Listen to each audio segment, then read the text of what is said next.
네, 여러분, A 클래스에 와주셔서 감사합니다. A 학점의 클래스에. 네. 제가 좀 전에 소개해 주신 대로, 혹시 새벽 예배 때 제가 설교했는데, 그때 제가 설명한 것처럼, 제가 하는 일이 이런 큰 컨퍼런스를 운영하는 겁니다.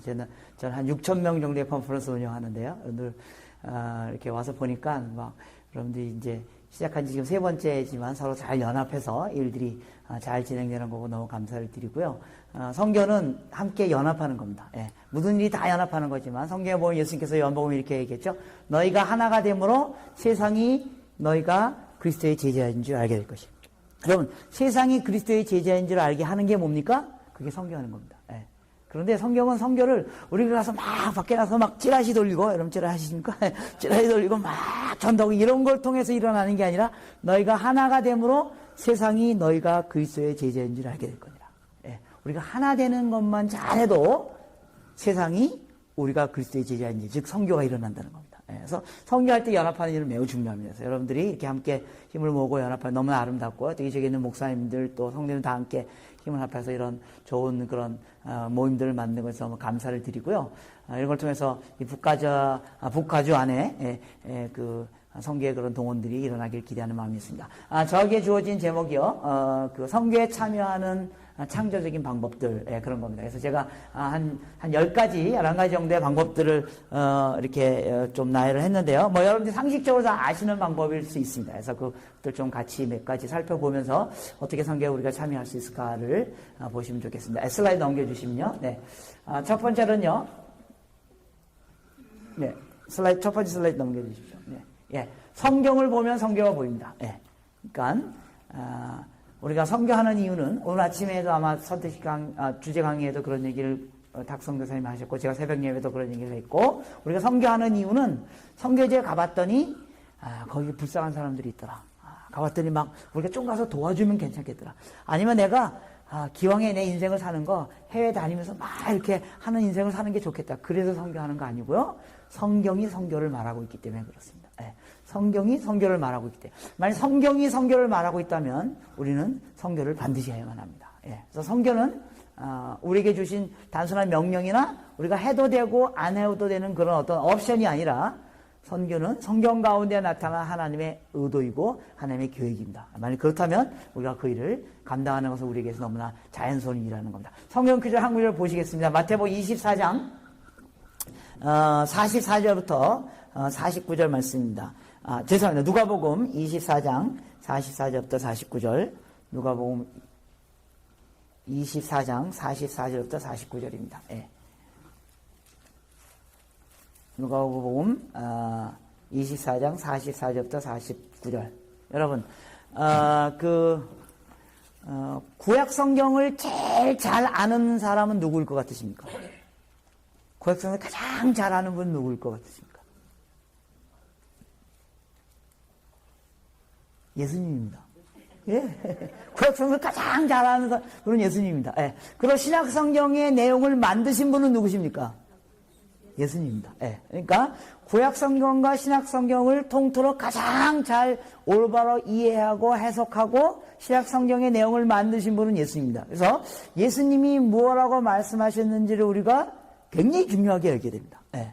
자, 누가복음 24장 44절의 그 장면, 어느 장면이냐면, 여러분들 다 엠마오로 가는 두 제자가 예수님 부활하시고 예수님 없어졌어요. 그래서 제자들이 막 당황했어요. 우리 예수님 어디 갔냐? 막 당황했는데, 그때 예수님께서 엠마오로 가는 두 제자에게 나타나셔서 하신 말씀의 끝부분의 내용 중입니다. 예.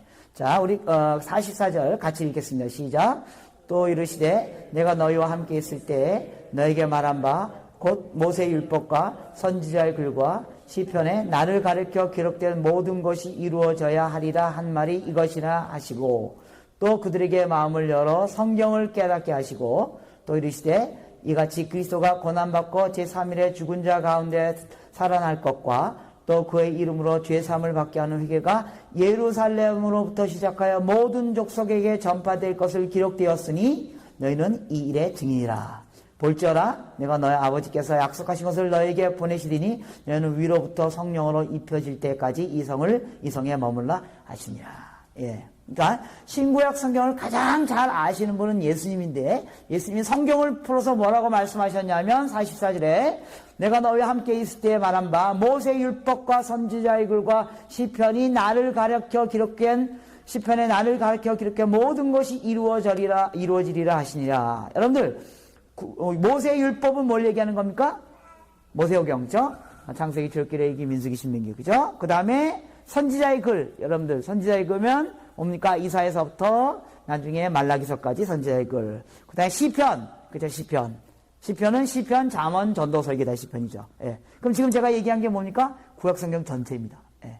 구약성경 전체는 모세오경과 그 다음에 역사서와 그 다음에 선지자의 글과 그 다음에 시를 모아놓은 게 구약성경 전체입니다. 예수님이 구약성경을 가장 잘 아시는 예수님이 뭐라고 했냐면 구약성경에서 나를 가르쳐 기록한 것이 다 이루어지리라 한 말이 이것이냐. 예. 그러니까 구약성경에서 무엇을 얘기하고 있냐면 구약성경은 예수님에 대해서 이야기하고 있다는 겁니다. 구약성경 전체가 사실은 나 예수 그리스도 앞으로 오실 예수 그리스도에 대해서 얘기하고 있는 것이다. 예. 그럼 그 구약성경 그렇게 알고 계십니까? 예. 하나님께서 미래에 일어날 그 약속, 이루어질 일에 대한 약속을 먼저 하셨습니다. 그게 다 예수님에 관한 얘기라는 겁니다. 예. 그래서 구약 성경 전체가 예수님에 관한 얘기인데 46절에 보면 또 이르시되 45절에 그들의 마음을 열어 성경을 깨닫게 하시고 이르시되 그리스도가 고난받고 제3일에 죽은 자 가운데 살아나실 것과 또 그 이름으로 제3을 받게 하는 회개가 예루살렘으로부터 시작하여 모든 족속에 전파될 것이 기록되었으니 뭐예요? 그러니까 구약 성경 전체가 예수님에 관한 내용이죠. 예. 그리고 신약 성경은 뭐예요? 예수님의 이 땅의 오심과 사심과 죽음과 고난과 부활을 얘기하는 거죠. 예. 그러니까 구약 성경 전체 예수님과 신약 성경의 그 예수님의 삶이 뭘 기록하냐 하면 그것이 그 예수님의 기록이 어떻게 되겠다고요? 그의 이름으로 죄사함을 받는 회개가 예루살렘으로부터 시작하여 모든 족속 가운데 전파될 것이 기록되었나이다.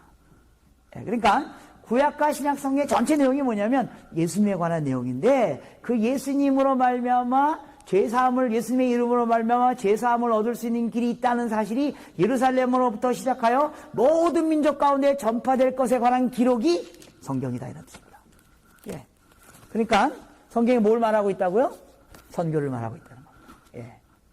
그리고 여러분 성경을 이 성경의 관점으로 보면 제가 오늘 아침 새벽 예배 때 기도할 때 들으시면 하나님 창세기 1장 1절부터 요한계시록 끝장까지 전부 이 얘기를 얘기하는 겁니다. 하나님이 우리를 축복하시고 그리고 하나님이 우리를 축복하시는 그 축복의 핵심의 내용이 뭐예요? 예수 그리스도로 말미암아 구원 얻는 일이라는 겁니다. 그것이 예루살렘으로부터 시작하여 땅끝까지 모든 족속 가운데 전파될 것에 관한 기록이 성경이라는 겁니다. 예. 성경은 그 일을 기록하는 겁니다. 예. 그래서 그 일을 사도행전 27장까지 기록한 거죠. 예. 사도행전. 그리고 그 이의 기록은 뭐예요? 우리가 지금 그 기록을 계속 써가는 거예요. 예. 그리고 그 기록의 끝이 뭐예요? 요한계시록에 있는 것처럼 뭐예요? 모든 민족과 족속과 백성과 나라와 족속들이 다 예수 그리스도의 이름을 부르고 예배하고 찬양하는 일들이 일어나게 될 것이라는 겁니다. 예. 그래서 성경을 보면 성경가 보입니다. 예. 그래서 여러분들 선교를 이해하는 가장 좋은 방법은 성경을 보는 겁니다. 예. 성경을 이해하는 가장 좋은 방법은요, 선교지 방문하는 게 아닙니다. 대개 선교지 방문하는 겁니다. 혹은 선교사 간증 듣는 것도 아닙니다. 예. 그보다 더 중요한 것은 바로 성경에서 무엇을 말하는가를 이해하는 겁니다. 예. 성경을 그런 각도로 보게 되면 성경은 바로 이 전국 복음이 모든 민족 가운데 전파되어지는 일에 관한 기록이라는 겁니다. 예.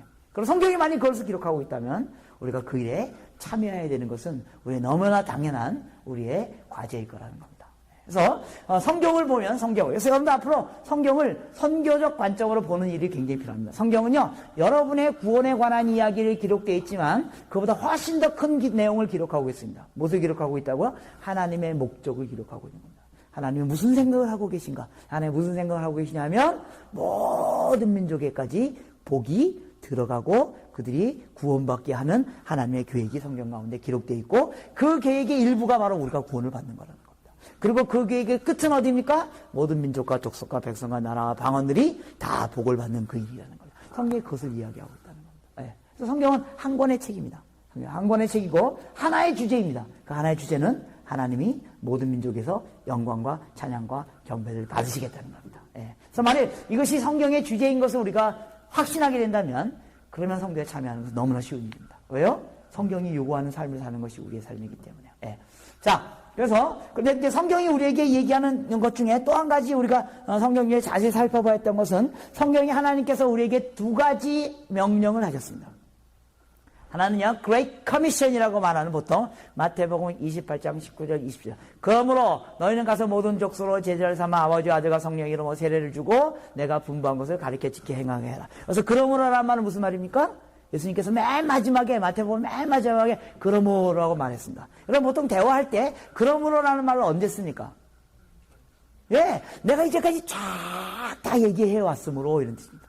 그러니까 예수님께서 마태복음 28장 19, 20절에 너는 가서 모든 족속에게 복음을 전하라고 말씀하셨던 것이 예수님께서 33년 동안 사시면 3년 동안 제자들에게 이것저것 다 가르쳤습니다. 가르치고 이제 승천하시기 전에 혹시 내가 빼먹은 거 없나? 빼먹은 한 게 있다. 야, 이거 굉장히 중요한 내가 빼먹었다. 근데 그게 뭐냐 하면 너희 가서 모든 족속에게 복음을 전하라가 아니라는 겁니다. 아니고 그러므로 뭐예요? 내가 3년 동안 다 가르쳐 온 이 내용이므로 이런 뜻입니다. 그리고 그것은 구약 성경의 창세기 1장부터 쭉 얘기한 것이 뭘 얘기하냐면 그러므로 너희는 가서 모든 족속에게 복음을 전하라고 말씀하시는 겁니다. 예. 그래서 그 예수님께서 마태복음 28장 19절 20절에 말씀하신 우리에게 주신 이 명령은 성경 전체가 이것을 말하고 있다는 것을 우리에게 말하는 겁니다. 예. 또 성경에 또 우리가 보기에 또 한 가지 명령이 있습니다. 어떤 명령이 있습니까? 성경에서 하나님께서 우리에게 주신 최고의 계명이 있다. 뭐라고 했습니까?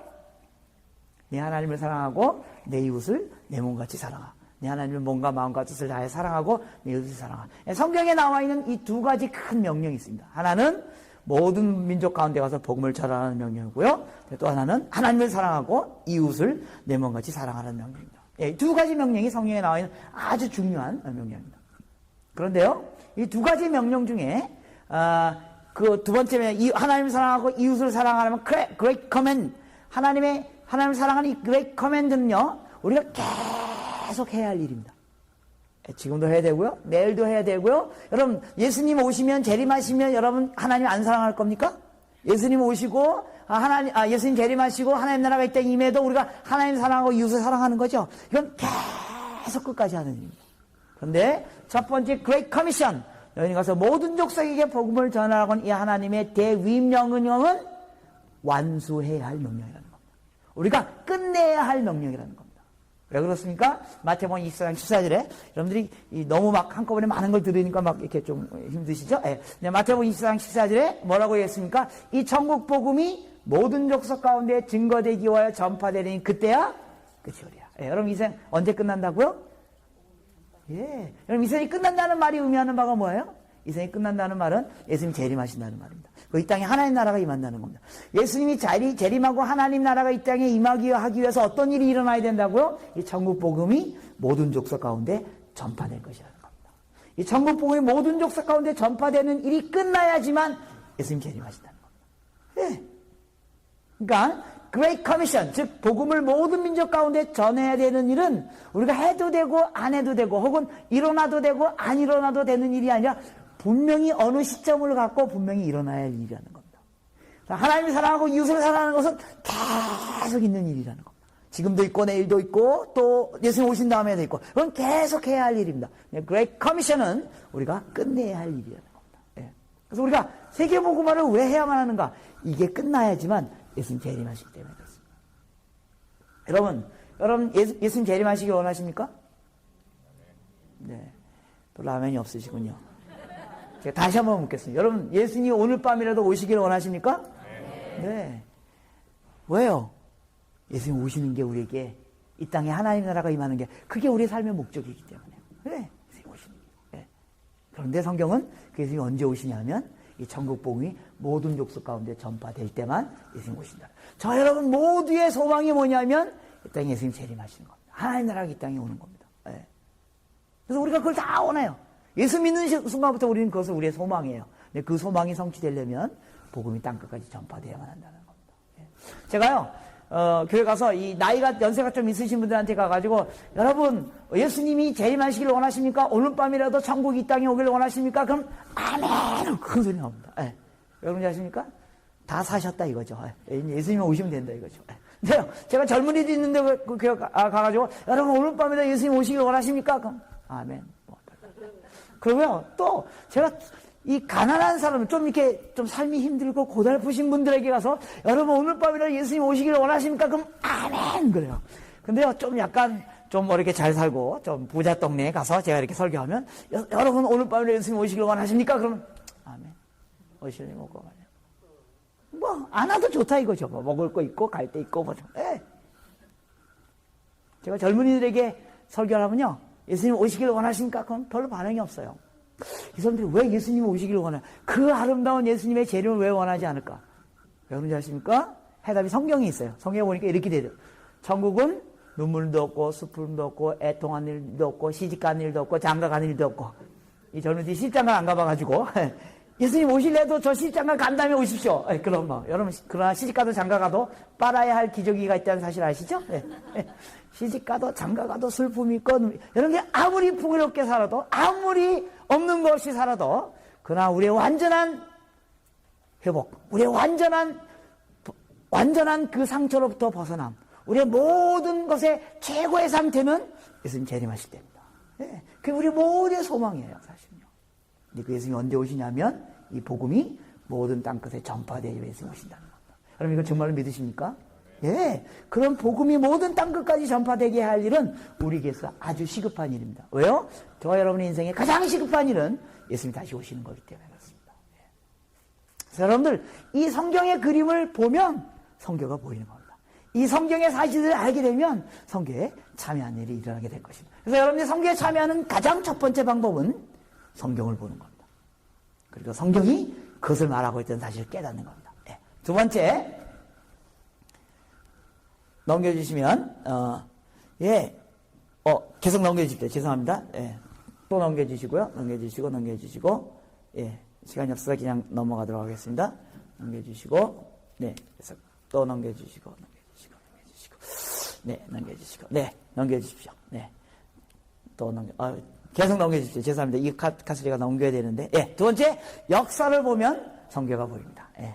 역사를 잘 보면서, 오늘 아침에도 그런 성교의 역사나 이런 것들을 공부하셨기 때문에, 제가 간단히 하고 넘어가겠습니다. 자, 넘겨주십시오. 예. 자, 세계 성교의 역사를 보면 기독교가 이렇게 변화되어졌습니다. 예. 제가 양쪽에 있어가지고 어딜 보고, 아직 넘기지 마십시오. 어딜 보고 해야 될지 잘 모르겠는데, 어디 가는 게 좋을까요? 이쪽 가는 게 좋을까요? 네. 오케이.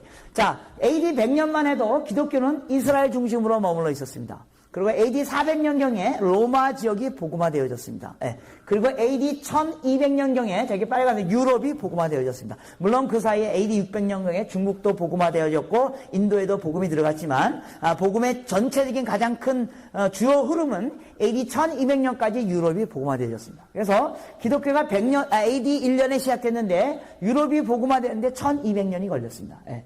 기독교가 굉장히 천천히 움직였습니다. 굉장히 처음부터 빨리빨리 움직인 게 아닙니다. 그리고 AD 1200년에 가서 저기 빨간색 지역 유럽이 다 복음화되어졌습니다. 근데 AD 1200년부터 1500년, 1600년경까지 기독교가 더 이상 확장되지 않았습니다. 왜 그러냐면, 자, 혹시 거기 빨간 포인터 있습니까? 빨간 이렇게 레이저 포인터 있습니까? 제가 있습니까? 그럼 절 좀 갖다 주시면 좋겠습니다. 예, 있으시면. 네. 보십시오. 기독교가 저 빨간 거에서 이제 유럽에서 아시아 쪽으로 이렇게 와야 되지 않습니까? 이쪽으로 와야 되는데 왜 못 왔냐면 이 지금 중앙아시아 중동지방 이 지역에 이슬람이 시작됩니다. 600년대, AD 600년경에. 예. 그래서 이슬람이 등장하면서 기독교가 이쪽으로 올라오고 하니까 중간에 이슬람이 지금 중앙아시아 중동지방 이슬람이 있으니까 기독교가 이쪽으로 전진하지 못합니다. 예. 그래서 그러면 어떡합니까? 배를 타고 저쪽에서 배를 타고 이렇게 아프리카로 이렇게 돌아서 아시아권으로 기독교가 오면 되죠? 예. 그런데 1200년경에는 항해술이 발달되지 않았습니다. 그래서 배를 타고 갈 수 있는 방법이 없었습니다. 예. 그래서 기독교가 유럽에만 머물러 있기 시작했습니다. 자, 그러다 1492년에 세계 역사에서 아주 중요한 사건이 일어납니다. 여러분 1492년에 무슨 일이 일어났는지 아십니까? 여러분 이 역사 이런 거 굉장히 골치 아프죠? 날짜 기억하고 이런 거 골치 아프시죠? 예. 날짜 같은 거 안 기억하셔도 좋습니다. 그래서 뭐 한두 개는 기억하셔야죠. 여러분 생일 이런 거 기억하셔야 되지 않습니까? 그죠? 예. 그거 말고 또 여러분들이 기억해야 할 날짜 중에 하나가 1492년입니다. 1492년에 무슨 일이 일어났습니까? 예, 콜럼버스가 신대륙을 발견합니다. 드디어 항해술이 열리기 시작하는 거예요. 그래서 사람들이 이쪽 유럽에서 아프리카를 돌아가지고 이쪽으로 아시아 쪽으로 아프리카로 남미로 가는 일들이 일어나게 됩니다. 그래서 1400년, 1500년경부터 기독교가 전 세계로 확산되는 일들이 일어나기 시작합니다. 예. 자, 그러면서 1400년, 1500년, 1600년 넘어가면서 기독교가 전 세계로 확산되기 시작했고, 자, 그러다가 1517년에 무슨 일이 일어납니까? 죄송합니다. 제가 이렇게 너무 막 이런 거 막 얘기해서. 저는 실제 무슨 일이 일어납니까? 종교개혁이 일어납니다. 아니, 개신교 운동이 일어납니다. 아니, 그래서 개신교 운동은 왜 일어났습니까? 네, 여러분 지금 머릿속에 생각하는 그런 것 때문에 일어났죠? 뭐 뭔지 잘 모르겠지만 하여간 잘해보자고 일어난 거죠? 예. 그러면 복음 전파하는데 막 열심히 있어야 되겠습니까? 없어야 되겠습니까? 있어야 되겠죠. 근데 초창기 개신교 사람들은 선교하는데 별로 관심이 없습니다. 왜냐하면 초창기 개신교는 기존의 교회, 즉 캐톨릭, 지금의 캐톨릭 교회로부터 떨어져 나온 아주 소수 집단입니다. 예. 그래서 선교할 만한 역량이 없었습니다. 예. 그래서 개신교 사람들이 선교에 처음으로 참여하기 시작한 것은 1600년 말경입니다. 그리고 최초의 개신교 선교 운동을 일으키는 윌리엄 캐리라는 분이 있는데 이분이 1792년에 인도로 선교사로 가기 시작합니다. 영국 분인데. 예, 그러면서 개신교 선교 운동이 열리기 시작합니다. 그래서 실제는 1500년 그래서 기독교가 특히 개신교가 전 세계로 확산되기 시작한 것은 1700년 이후 혹은 1800년 이후 때부터입니다. 그러니까 불과 한 200년 정도밖에 안 되는 겁니다. 예. 그래서 기독교가 1500년, 1600년까지만 유럽에 머물러 있다가 1700년, 1800년 넘어서면서 전 세계로 확산되기 시작했습니다. 예. 그러면서 이 속도가 점점 빨라지기 시작합니다. 지금 더 빨라지기 시작하는 겁니다. 예. 지금 굉장히 빠른 속도로 복음이 전 세계로 확산되어지는 일들이 일어나기 시작합니다. 예. 왜 그런 일들이 일어나기 시작하냐면 예를 들면 교통수단과 통신수단의 발달 때문에 그렇습니다. 예를 들면 윌리엄 캐리가 1792년에 영국을 떠나서 인도에 갈 때 그때 얼마 걸렸는 줄 아십니까? 얼마 걸렸겠습니까? 6개월 걸렸습니다. 왜? 배 타고 가니까요. 예. 또 중국의 최초의 개신교 선교사는 1807년에 로버트 모리슨이라는 영국분이 중국의 최초의 개신교 선교사로 가는데 얼마 걸렸는 줄 아십니까? 2년 걸렸습니다. 가는 데만. 예. 왜냐하면 가다가 배 타고 가다가 풍랑 나서 막 또 있다가 또 미국 가서 막 이러다가 막 그러다가 2년이나 걸렸습니다. 예. 근데 여러분 지금 여기 인도 가는데 얼마나 걸린지 아십니까? 하루면 갑니다. 예. 하루면 갑니다. 예. 그러니까 윌리엄 캐리 시대는요. 아무리 짧은 선교 여행이라도 1년 걸리는 겁니다. 예. 그러니까 6개월 동안 가가지고 밥 먹고 그 다음날부터 돌아오기 시작해도 1년 걸리는 겁니다. 예. 그러니까 여러분들 요새 일주일, 2주일에 인도 가가지고 사역하고 오지 않습니까? 우리 이런 시대에 살고 있는 겁니다. 예. 그래서 교통수단의 발달로 인해서 복음의 전파가 굉장히 빠른 속도로 움직이는 그런 시간이 된 겁니다. 예. 자, 그 다음에 여러분들 아까 오전에도 강의를 들으셨겠지만 예수님 언제 오신다고요? 모든 족속 가운데 복음이 전파되면 예수님 오시죠? 예. 그러면 그 일이 이루어지려면 어떤 것이 먼저 전제되어야 됩니까? 이 세상에 족속이 몇 개 있는지를 일단 파악해야 되지 않겠습니까? 그죠? 그러지만 모든 족속이 교회를 세우지 않습니까? 근데 이 세상에 종족과 족속이 몇 개 있는지가 완전히 파악된 게 불과 30년 전의 일입니다. 예, 그 전에는요, 족속이 몇 개 있는지, 종족이 몇 개 있는지 잘 몰랐어요. 왜? 교통수단이 발달되지 않았기 때문에 어디에 어떤 사람들이 살고 있고, 어떤 언어들이 있고, 이게 파악이 안 됐어요. 이것이 완전히 파악된 게 불과 30년 전의 일입니다. 예. 그래서 사람마다 다르지만, 그래서 전 세계에 약 24,000개의 종족이 있다. 그 중에 지금 17,000, 8,000개는 복음화되어졌고, 아직 6,000 내지 7,000개는 복음화되지 않았다. 이런 통계들이, 얘기가 되는 겁니다. 예. 자, 통계가 얘기가 되니까 그다음부터 뭐예요? 목표가 분명해지는 겁니다. 예. 학자들마다 다르지만 만약 전 세계 지금 6,000개 종족이 남아있다고 한다면 그 남겨지는 모든 종족들이 이제는 다 파악이 됐다라는 겁니다. 이제는 그 종족이 있는지 없는지도 몰랐다는 겁니다. 예. 종족이 다 파악됐고 그 모든 종족을 향하여 지금 복음화가 이루어지기 시작하는 겁니다. 그래서 아직도 교회가 안 세워진 종족이 있긴 하지만 그냥 모든 종족을 대상으로 저희가 선교하기 위해서 지금 사역하고 있고 기도하고 있다는 겁니다. 그래서 그 남겨진 6,000 내지 7,000개 종족의 수가 5,000, 4,000, 1,000, 100, 10, 9, 8, 7, 6, 5, 4, 3, 2, 1 제로가 되는 순간에 예수님 오신다는 거예요. 통계적으로. 근데 그것이 물리적으로 가능한 시대가 바로 지금이라는 겁니다. 예. 왜요? 종족의 수가 다 파악이 됐기 때문에. 어디가 복음이 들어갔고 어디가 복음이 안 들어갔냐고 우리가 확인하고 있기 때문에 그렇습니다.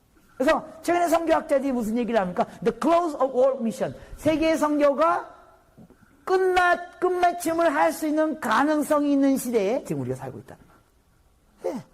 여러분 이거 엑사이팅하지 않습니까? 왜? 세계 선교가 끝나면 무슨 일이 일어난다고요? 예수님이 재림하신다고요. 예수님이 재림하실 수 있는 가능성, 최소한 물리적으로, 통계학적으로 가능성이 있는 시대에 지금 저 여러분이 살고 있다는 겁니다.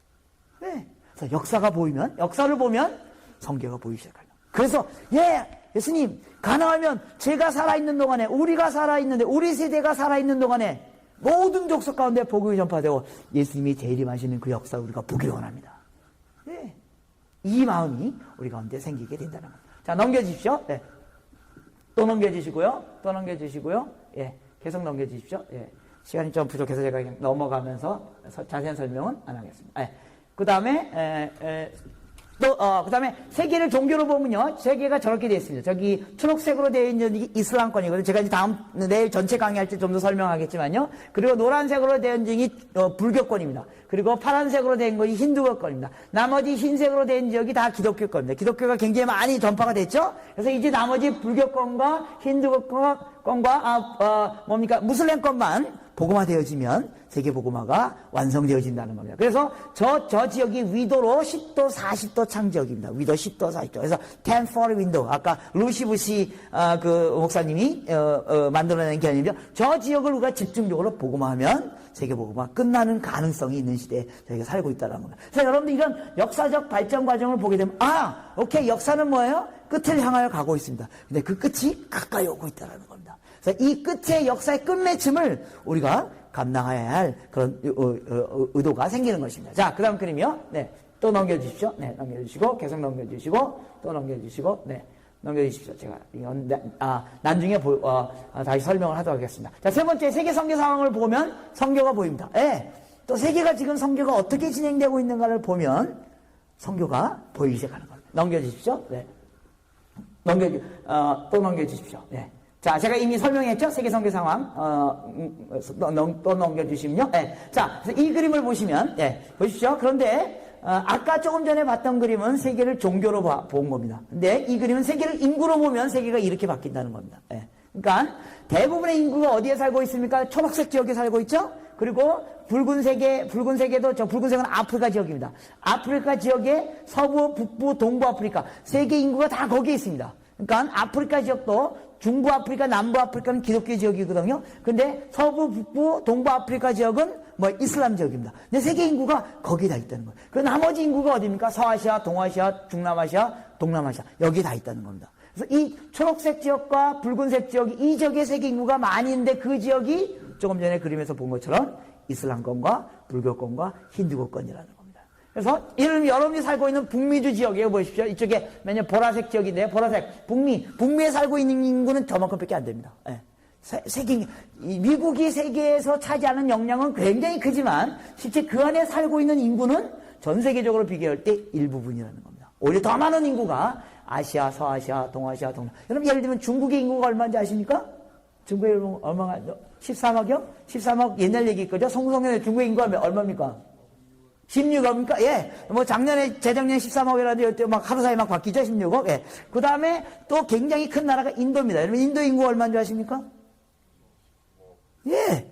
재작년에 8억이라 그랬거든요. 근데 작년에 10억이라 그랬거든요. 올해 12억이래요. 근데 벌써 15억 얘기가 나오죠. 1년에 2억씩, 3억씩 막 늘어나요. 예. 그러니까 중국이 16억, 인도가 12억, 15억 하면 뭡니까? 거의 30억이죠. 그럼 세계 인구가 얼마인 줄 아십니까? 지금 70억이 안 됩니다. 근데 30억이 중국 사람 아니면 인도 사람입니다. 세계 인구 중에 거의 반 이상이 두 사람 중에 한 사람이 중국 사람 아니면 인도 사람입니다. 그 사람이 다 예수 안 믿는 사람들이라는 겁니다. 예. 그러니까 복음이 그래서 세계 상황을 보면 우리가 어디를 선교해야 될 것인가 그 그림이 보이게 된다는 겁니다. 자, 그 다음 그림이요. 예.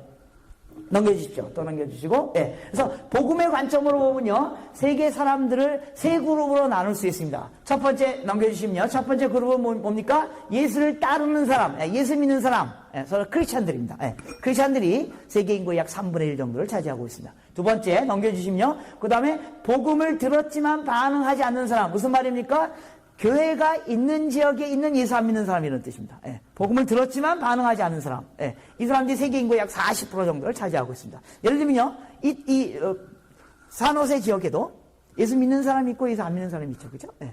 그죠? 예. 그래서 근데 예수 안 믿는 사람들은요. 복음 이미 우리가 막 계속 전도하지 않습니까? 그죠? 계속 복음을 듣는 겁니다. 예. 계속 듣는. 혹은 또 자기가 이렇게 교회가 보이지 않습니까? 예. 복음을 늘 들을 수 있습니다. 그래서 들었지만 반응하지 않는 겁니다. 예. 그러면 복음을 들었지만 반응하지 않는 사람들은 그 사람들이 예수 안 믿으면 그건 누구 책임입니까?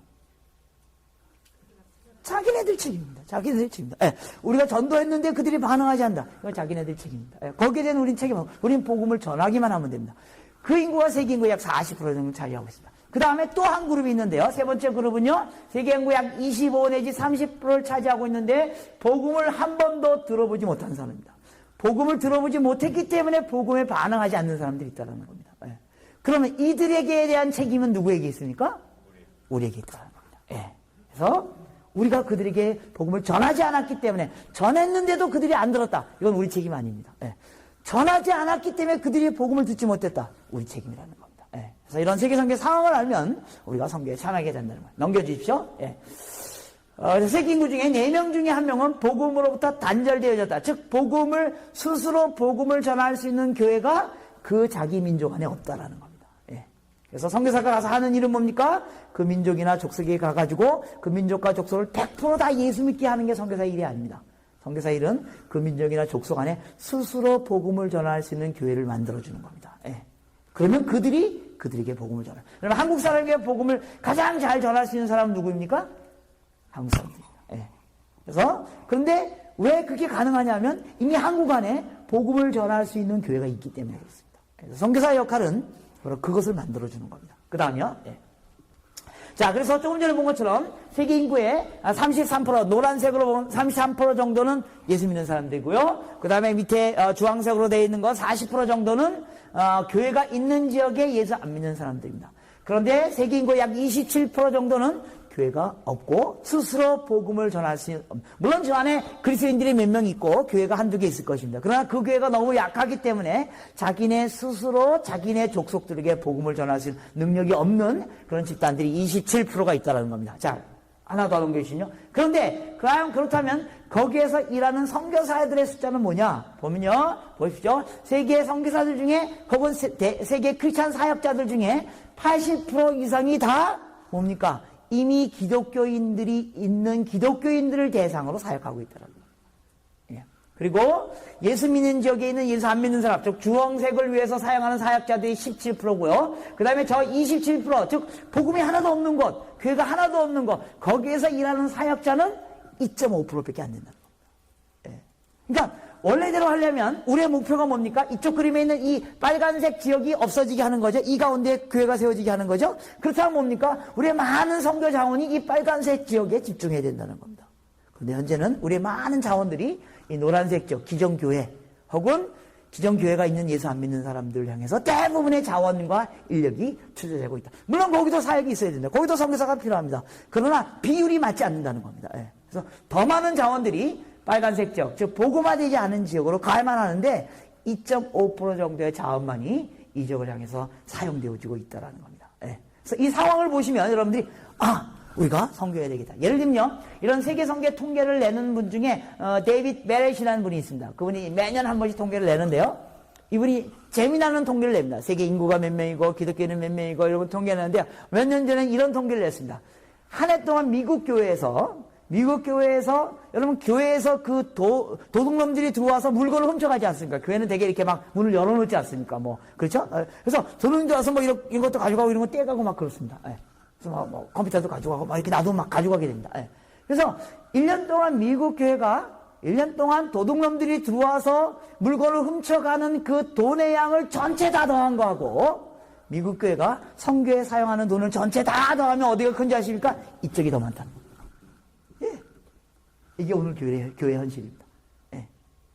만일 여러분들이 예수님이 재림하시는 것이 여러분들의 정말 중요한 여러분들의 우선순위라면 우리의 많은 자원과 재원이 어디에 사용되어야 되냐면 저 붉은색 지역 저지구에 사용되어야 됩니다. 우리 교회의 많은 재원들이 다 우리 그리스도인들을 위해서 사용되어지고 있다는 겁니다. 이 밸런스가 맞죠. 물론 그리스도인들을 위해서 써야 되죠. 교회도 유지해야 되고 교회 건물도 짓고 근데 이 밸런스가 안 맞는다는 겁니다. 예. 여러분 이 상황을 우리가 보신다면 붉은색 지역의 선교사를 더 파송하고 붉은색 지역의 교회가 세워지기 위하여 우리가 더 많은 자원들을 사용해야 할 필요, 즉 선교적 필요를 보게 된다는 겁니다. 자, 그 다음 그림이요. 네. 그래서 2, 3%의 선교사만이 실제 미복음화된 지역에서 사역하고 있다는 사실입니다. 그 다음 그림이요. 네. 그 다음에 네 번째, 선교는 이벤트가 아니라 프로세스다. 네. 선교는 이벤트가 아닙니다. 선교는 그냥 한 번 선교대회 하는 거. 여러분 이번 선교대회의 가장 중요한 가치는 무엇입니까? 여러분들이 여기서 한 번 은혜 받는 거 그게 아닙니다. 혹은 여러분은 교회에서 선교 활동을 할 때 한 번 선교여행 가는 거 그게 중요한 게 아닙니다.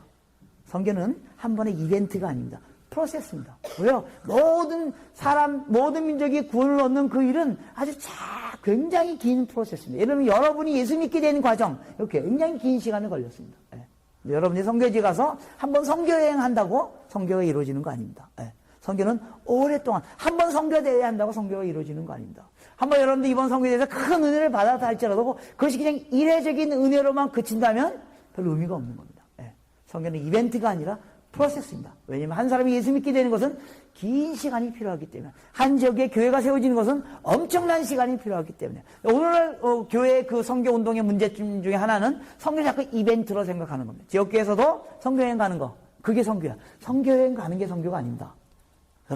여러분들이 일주일 동안, 2주일 동안 선교여행 가서 여러분들이 할 수 있는 일이 그지 많지 않습니다. 여러분 중국으로 선교여행 간다? 여러분 혹시 중국말 아십니까? 모르시잖아요. 네. 여러분들 일주일 동안 선교여행 가가지고 뭐 하는지 아십니까? 여러분 언어 모르면 바보인 거 아시죠? 여러분들 아마 뭐 여기 미국에 있는데 와서 초창기에 많이 경험해요. 언어 모르면 바보예요. 예. 그래서 여러분들 선교지에 가서 그 나라 언어를 모르면 뭐 합니까? 여러분들 할 수 있는 게 아무것도 없어요. 예. 그래서 어떻게 합니까? 그 우리를 인도하는 선교사나 현지인들이 하라는 대로 해요. 차 타그러면 타고 내리라면 내리고 밥 먹으라면 먹고 찌라시 돌리라면 돌리고 노래하라면 노래하고 하는데 왜 우리가 언어를 모르기 때문에. 예. 그래서 여러분들이 언어를 모르면 선교여행 가서 할 수 있는 게 딱 한 가지밖에 없어요. 뭔지 아십니까? 웃는 거. 이거밖에 못해요. 예. 예. 그러니까 선교여행 가는 게 선교가 아닙니다. 선교여행을 통하여 선교가 이제 시작되는 겁니다. 예. 그래서 교회들이 선교여행 가는 데는 많은 시간과 재정을 투자하는데 정작 선교여행 갔다 와서 내가 갔다 온 선교지를 위하여 6개월도 기도하지 않아. 이건 선교가 아닙니다. 선교여행의 진짜 선교는 선교여행 갔다 온 다음입니다. 예. 선교여행 갔다 온 다음에 내가 가서 만났던 그 형제, 그건 그 교회, 그 지역을 위해서 기도할 때 우리가 생생하게 기도할 수 있는 겁니다. 이게 선교입니다. 예. 선교는 한 번의 이벤트가 아닙니다. 프로세스입니다. 여러분들 이번 선교대회에 참여해서 나 일주일 동안 선교대회에 참여했다. 그게 여러분 선교에 참여한, 이건 선교하는 게 아닙니다. 지금 선교하는 게 아닙니다, 여러분들. 예. 선교대회에 듣는 겁니다. 예. 여러분들 우리가 교회 안에서 착각하고 있는 게 요새는 선교에 대한 얘기를 너무 많이 들어. 뭐 선교사의 간증도 너무 많이 들고 선교 눈만 뜨면 다 선교 그래서 맨날 선교에 대한 얘기를 들어. 그래가지고 또 선교사님들이 와가지고 막 선교에 대한 감동적인 얘기를 막 해. 그럼 거기서 막 감동을 받고 막 이래가지고 자기가 선교하고 있는 줄 알아. 근데 아무것도 안 하고 있거든요. 예.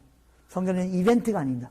프로세스입니다. 그래서 이번 선교대회가 여러분들 이 선교의 프로세스에 참여하는 그런 어떤 출발점이 되는 겁니다. 예. 그 다음 그림이요. 그래서 손에 잡히는 일부터 시작하시죠. 손에 잡히는 일부터. 예. 그럼 어떻게 선교할 수 있습니까? 손에 잡히는 일부터. 어떤 것들이 손에 잡힙니까? 예. 예를 들면 여기 여러분 선교대회 보면 선교단체들이 많이 와 있습니다. 예. 그 단체들에게 가서 얘기를 들어보십시오. 어떤 사역이 있고 어디서 어떤 일이 일어나고 있고 그 다음에 어떤 부분들에 우리가 기도가 필요하고 예. 그래서 여러분들이 기도하는 일을 시작하는 겁니다. 그게 선교하는 겁니다. 기도하는 일을 시작합니다. 혹은 선교사들에게 위로 편지를 써주는 겁니다. 혹은 선교사들에게 전화 한마디 해주는 겁니다. 여러분 요새는요, 옛날에는 선교사들에게 전화하는 것도 굉장히 힘들었죠. 뭐 재정도 많이 들고 막 그러죠. 근데요 요새는 선교사들에게 전화하는 게 너무너무 쉬워요. 제가 여기 미국 상황은 잘 모르지만 한국 상황의 경우는요, 선교사들이 대부분의 한국 선교사들이 선교지에 뭘 갖고 가는지 아십니까? 070 전화라는 거 여러분 아십니까? 070 인터넷 전화입니다. 공짜입니다. 예. 070. 그래서 내가 070 전화를 갖고 있으면 선교지에 있는 선교사님에게 뭐 하루 종일 통화해도 공짜입니다. 예. 그러니까 선교사님하고 커뮤니케이션이 게 너무너무 쉬워요. 예, 이제는요. 그래서 여러분들 선교사를 위해서 기도한다. 기도할 때 선교사를 위해서 기도했다. 그럼 선교사들이 보낸 기도편지 갖고 기도하면, 기도편지 갖고 기도하면 지금 8월 달이지 않습니까? 기도편지 내용이 뭐냐면 우리 부활절에 뭐 우리 교회가 잘 이거 3, 4개월 전 거예요. 예. 그러니까 재미가 없어요. 전화하세요. 선교사님, 우리가 지금 선교사님 와서 기도하려고 합니다. 기도 제목 주십시오. 아주 따끈따끈한 기도 제목을 주십시오. 그게 선교하는 겁니다. 그래서 손에 잡히는 일부터 시작합시다. 혹은 여러분 선교사들에게 있어서 가장 즐거움과 기쁨은 어느 때인 줄 아십니까? 헌금 많이 받는 거예요. 물론 헌금 많이 받으면 후원금 많이 오면 기분 좋죠. 예. 그러나 그거보다 더 기분 좋을 때는 언제인 줄 아십니까? 여러분의 교회에서 섬기는 선교사들의 여러분 혹시 생일 아십니까? 그런 거 챙기는 겁니다. 그래서 그 생일날 아침에 선교사한테 전화해서 선교사님 생일 축하합니다. 선교사님 뒤집어집니다. 예. 뭐 1,000만 원, 100만 불 헌금 받은 것보다 더 큰 기쁨을 경험합니다. 여러분, 선교사들에게 있어서 제일 어려운 게 뭔지 아십니까? 선교사도 인간이기 때문에. 선교사들이 제일 어려운 건 뭐냐면 내가 잊혀지고 있다는 것을 느끼기 시작할 때입니다. 나도 한국에 있을 때, 나는 미국에 있을 때, 나도 잘 나가던 사역자였는데, 사람들 나만 보면, 목사님, 막 이랬는데, 선교지로 가고 나서, 한 1년 동안 막, 기도편지 보내면 거의 반응이 오고, 막, 그런데 한 2, 3년 지나면, 기도편지 선교사만 써요. 계속 반응이 없어. 예. 잊혀지기 시작하다고 느끼기 시작할 때, 힘들기 시작합니다. 예. 그때 선교사들 생일날 전화 한번 해주고, 혹은 선교사들 자녀들, 여러분, 여기 막 굴러다니는 장난감, 그거 하나 포장해가지고 보내주면, 그게 선교하는 겁니다. 그게 선교하는 겁니다. 손에 잡히는 일부터. 예. 선교를 멀리 가는 걸로만 생각하지 마십시오. 그런 일에 참여하는 것이 바로 선교하는 일입니다. 그 다음, 6번째.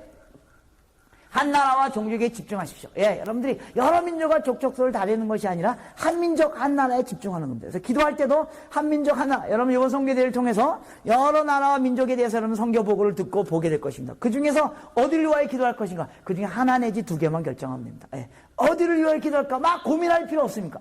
하나님 내가 뭐 인도네시아를 위하여 기도할까? 방글라데시를 위하여 기도할까? 파키스탄을 기도할까? 뭐 코스보를 기도할까? 그거 고민하느라고 1년 보내. 그러지 마세요. 아무 나라나, 여기 와 있는, 부스에 나와 있는 아무 단체나 아무 나라나 위해서 기도해도 상관없습니다. 네. 왜요? 다 선교가 필요한 나라이기 때문에. 네. 고민하지 마세요. 여기 있는 부스 단체나 이런 선교사들이 뭐 여러분들 뭐 잡아먹으려고 여러분들에게 해를 끼치려고 와 있는 게 아닙니다. 네. 여러분 도와주려고 와 있는 겁니다. 그래서 아무 부스나 아무 선교단체나 다 좋은 단체들입니다. 네. 그 단체를 위해서 기도하는 겁니다. 네. 손에 잡히는 일부터. 이번 대회를 통해서 제가 여러분들에게 꼭 기대하고 싶은 것은 여러분들이 이렇게 은혜 받고 가는 거 끝나는 게 아니라 이 중에 꼭 한 단체, 혹은 한 나라, 혹은 한 선교사에 대해 관심을 가지십시오. 그를 위해서 기도하는 일을 시작하는 겁니다. 그 다음, 제가 2분 남았습니다. 네, 넘겨주십시오. 넘겨주시고, 목적 있는 여행을 떠나, 혹시 선교여행을 여러분을 가기를 원할 때도, 혹은 여러분 여행 많이 하지 않습니까? 여행을 하더라도 여러분들이 그냥 여행하는 것에 끝나지 않고, 그냥 여러분 휴가 여행 괜찮습니다. 혹은 비즈니스 트립 좋습니다. 그랬을 때, 그것이 만약에 선교지라면, 그 지역의 선교적 상황을 방문하는 것 굉장히 좋습니다. 그 지역에 이미 있는 선교사님을 찾아가지고 연락해서 쉬는 시간에 혹은 주일날 예배 드리러 갈 때 그 선교사님하고 만나는 겁니다. 그래서 단순한 휴가를 가더라도 단순한 비즈니스 트립을 가더라도 목적을 갖고 가는 일은 매우 중요합니다. 어느 지역에 어느 선교사를 만날까요? 여러분 모르시죠? 괜찮습니다. 여기 나와 있는 단체들에게 아무데나 연락하면 좋겠어요. 여러분들 내가 이번에 베네수엘라로 비즈니스 트립 간다. 그러면 여기는 단체에 연락. 제가 베네수엘라 비즈니스 트립 가려고 하는데요. 거기 있는 선교사님 제가 잠깐 만나서 대화할 수 있을까요? 예, 금방 연결이 됩니다. 그 여러분 인터넷 시대 아시죠? 여러분 구글에 한천어 뛰면 한천어 치면 이만큼 올라오는 거 여러분 아십니까? 구글에 여러분 이름 쳐도 다 올라옵니다. 베네수엘라에서 일하는 선교사님 치면 다 올라옵니다. 접촉하시면 됩니다. 그 다음 8번째 기도로 사역하다. 여러분 기도가 우리 신앙생활에서 기도의 중요성을 여러분 잘 아실 겁니다. 그러나 선교에 있어서 기도는 선교를 위한 준비가 아닙니다. 기도가 선교입니다. 여러분, 선교를 누가 하신다고요? 선교를 누가 하시는 거라고요? 하나님이 하시는 겁니다. 그러면 우리가 할 수 있는 가장 선교사역 중에 가장 강력한 선교사역이 뭔지 아십니까? 기도하는 일입니다. 여러분 이런 말이 있는 거 아시죠? When we work, we work. 우리가 일하면 그냥 우리가 일하는 겁니다. But when we pray, God works. 우리가 기도하면 하나님이 일하십니다. 여러분들이 할 수 있는 가장 강력한 선교사역은 기도하는 일입니다. 기도하는 일입니다. 그래서 여러분들이 여기서도 세계를 품고 기도하는 일에 참여함으로 선교가 일어나게 될 수 있습니다. 그 다음 9번째 문턱 선교에 참여하라. 미션 인 홈 혹은 미션 앳 홈 혹은 미션 앳 유어 도어스텝이라는 말이 최근에 등장하고 있습니다. 무슨 말이냐면요. 여러분의 예를 든다면 지금 전 세계에 있는 모든 족속이 전 세계에 있는 대부분의 모든 족속이 다 와 있는 나라가 있습니다. 어느 나라인지 아십니까? 이 나라입니다. 여러분이 살고 있는 이 나라입니다. 여러분들이 복음 전하기 원하는 모든 족속 사람들이 사실은 이 나라에 와 있습니다. 여러분, 선교를 자꾸만 지리적 개념으로 선교해서 멀리 가는 거 아닙니다. 여러분들이 복음을 전하기 원하는 족속들, 저 교회가 없는 족속들이 바로 이 나라에 와 있습니다. 여러분, 조금만 눈을 넓혀서 보면 이 나라에 여러분들이 원하는 모든 족속들이 다 와 있습니다. 여기서 선교하는 겁니다. 여기서 선교하는. 저는 북미주에 있는 특히 한인교회들에게 이걸 강조하기를 원합니다. 여기가 선교지입니다. 여기가 선교지입니다. 물론 여러분들이 만세 해외로 가야 됩니다. 그러나 바로 여기에 와 있는 모든 민족들이 여기 와 있고 여기 있는 그 민족들을 복음하면 그들이 자기네 나라 민족들에게 복음을 전하는 겁니다. 그럼 여기 와 있는 많은 그 이주민들, 예, 모든 종류의 집단들이 다 와 있습니다. 예. 여러분, you name it. 이름 내보십시오. 다 여기 와 있습니다. 예. 그 여러분들이 원하는 족속들을 찾아서 복음을 전합니다. 또 최근에 오래전부터 미국은 또 어느 땅이었습니까? 많은 외국인 유학생들이 와 있는 땅입니다. 네. 그들이 여기 와 있습니다. 여러분, 여기 미국에 와 있는 유학생 중에 가장 많은 유학생들이 어느 나라 청년들인지 아십니까? 중국 청년들입니다. 엄청나게 많은 중국 청년이 다 여기 와 있습니다. 여러분, 중국 선교를 여기서 할 수 있습니다. 네. 모든 민족도 종족, 이슬람 인구들이 엄청나게, 미국 안에 이슬람 인구들이 굉장히 늘어나는 거 아시죠? 예. 이슬람 선교를 여기서 할 수 있습니다. 예. 이건 해외에 나가지 말라는 얘기가 아니라 선교를 자꾸만 해외로 가는 것만으로 생각해서는 안 된다는 겁니다. 어느 곳에 있든지 복음을 알지 못하는 민족과 족속도 있다면 그들에게 복음을 전하는 거, 이게 선교고. 근데 이 미주 땅은 그런 의미에서 대부분의 미전도 종족들이 이미 와 살고 있는 지역이라는 겁니다. 예. 저는 우리 한인교회들이 우리 한인들끼리만 막 이렇게 모이는 거, 거기서만 이 원심력 중요합니다. 그러나 우리가 구심력 바깥으로 나가는 겁니다. 예. 그래서 한인교회가 성장하고 바로 우리 한인교회 옆에 있는 다른 종족들을 찾아보십시오. 여러분 교회 바로 옆에 다른 종족들의 조그만 교회들이 있을 겁니다. 막 여러분들 힘들지만 여러분보다 정말로 힘들어서 몇 명이 모여가지고 그냥 아주 꼬물딱꼬물딱 하는 조그만 교회들이 있습니다. 도와주십시오. 같이 예배 드리십시오. 예. 그게 선교하는 겁니다. 예. 그래서 저는 여러분에게 특별히 이 문턱 선교를 강조하고 싶습니다. 그 다음 마지막으로 평생 선교하십시오. 이 말은 여러분 다 선교사로 나가라고 말하는 것은 아닙니다. 여러분 가운데 선교사로 나가면 안 되시는 분 있는 거 아시죠? 예. 나는 내가 열받아서 내가 막 선교사 갔는데, 여러분 나 때문에 고생하게 될 현지인들을 생각해 보신 적 있으십니까? 나 같은 인격, 나 같은 성깔. 예. 여러분 선교에 참여하려면 여러분 다 선교사로 나가라고 말하는 게 아닙니다. 예. 우리에게 중요한 것은 선교사가 되는 게 중요한 게 아닙니다. 선교사가 되는 게 중요한 게 아니라 선교적 삶을 사는 일이 중요한 겁니다. 예.